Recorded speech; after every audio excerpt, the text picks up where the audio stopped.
2-4 दिवसापूर्वीच अन्न व औषध प्रशासनाचे आयुक्त तुकाराम मुंढे साहेब यांना निवेदन पाठवलं होतं की जी सक्ती औषधं खरेदी करण्याची ती बंद झाली पाहिजे। त्याची तुकाराम मुंढे साहेब यांनी योग्य दखल घेतली।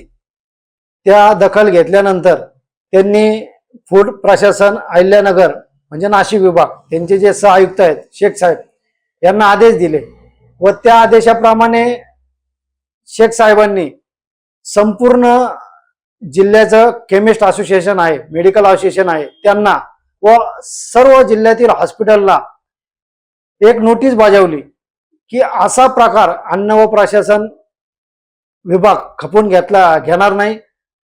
तुम्ही रुग्णांना व त्यांच्या नातेवाईकांना औषधं खरेदी करण्याची सक्ती करू नये असा बोर्ड त्या हॉस्पिटलच्या मेडिकलच्या बाहेर लावला गेला पाहिजे, जेणेकरून तो बोर्ड सर्व लोकांना, सर्व नागरिकांना, त्या रुग्णांना, त्या नातेवाईकांना दिसला पाहिजे का ज्याच्यामुळे औषधं खरेदी करण्याची, बाहेर खरेदी करण्याची मुभा ही नातेवाईकांना राहील।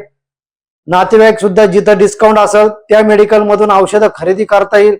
या निर्णयामुळे सर्वसामान्य व जनतेची लुटमार या अहिल्यानगर मधील हॉस्पिटल मधून आता थांबणार आहे।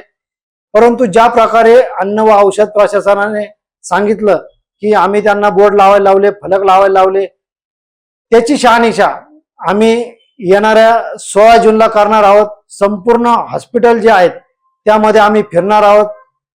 तो बोर्ड अन्न व औषध प्रशासनाने सांगितल्याप्रमाणे जर लागलेला नसेल तर आम्ही स्वतः जाऊन त्या ठिकाणी बोर्ड लावणार व त्या ठिकाणी जिथे बोर्ड लावू दिला जाणार नाही त्या हॉस्पिटलच्या दारामध्ये आम्ही आंदोलन केल्याशिवाय राहणार नाही। एवढी नोंद हॉस्पिटल चालकाने व अन्न व औषध प्रशासन विभागाने घ्यावी।